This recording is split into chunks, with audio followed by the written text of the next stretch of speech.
Hare Krishna devotees. Hindu ధర్మశాస్త్రాల ప్రకారం జ్యేష్ఠ మాసంలోని కృష్ణపక్షంలో వచ్చే ఏకాదశినే అపార ఏకాదశి అని పిలుస్తారండి. అపార అంటే అంతులేనిది అని అర్థం. ఈ రోజున భక్తి శ్రద్ధలతో ఉపవాసం ఉండి శ్రీ మహావిష్ణువును పూజిస్తే అపారమైన పుణ్యఫలాలు లభిస్తాయని భక్తుల నమ్మకమండి. అపార ఏకాదశి యొక్క విశిష్టతలను ఈ వీడియోలో తెలుసుకుందామండి. Welcome to devotee diaries Telugu. 1. అపార పుణ్యఫలం.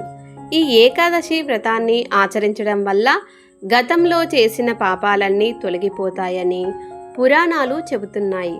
తెలిసి కానీ తెలియక కానీ చేసిన దోషాల నుండి విముక్తి పొంది అపారమైన సంపద మరియు కీర్తి ప్రతిష్టలు లభిస్తాయని కూడా విశ్వసిస్తారండి. 2. పురాణ ప్రాముఖ్యత. బ్రహ్మ వైవస్వర పురాణం ప్రకారం ధర్మరాజు అడిగిన ప్రశ్నకు సమాధానంగా శ్రీకృష్ణ పరమాత్మ ఈ ఏకాదశి యొక్క గొప్పతనాన్ని వివరించారు.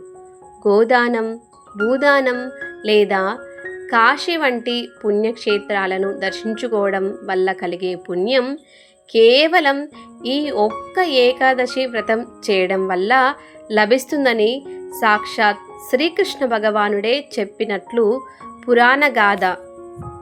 3. భద్రకాళి ఏకాదశి.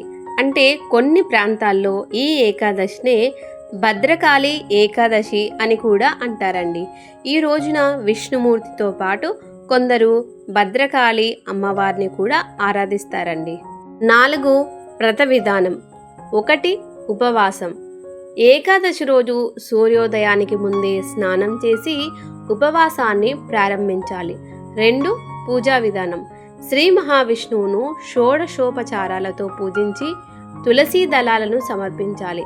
ఓం నమో భగవతే వాసుదేవాయ అనే మంత్రాన్ని జపించడం శుభకరమండి.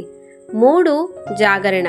వీలైతే రాత్రి సమయంలో విష్ణు సహస్రనామ పారాయణం లేదా భజనలతో జాగరణ చేయాలండి. 4. ద్వాదశి పారణ. మరుసటి రోజు అంటే ద్వాదశి రోజు ఉదయాన్నే స్నానం చేసి దాన ధర్మాలు నిర్వహించిన తర్వాత ఆహారం తీసుకోవాలండి. ఏకాదశి వ్రతం ఆచరించడం వల్ల పాపాలు నశించి శ్రీ మహావిష్ణువు అనుగ్రహం లభించి అహికం పరంలో శ్రేయస్సు కలుగుతుందండి.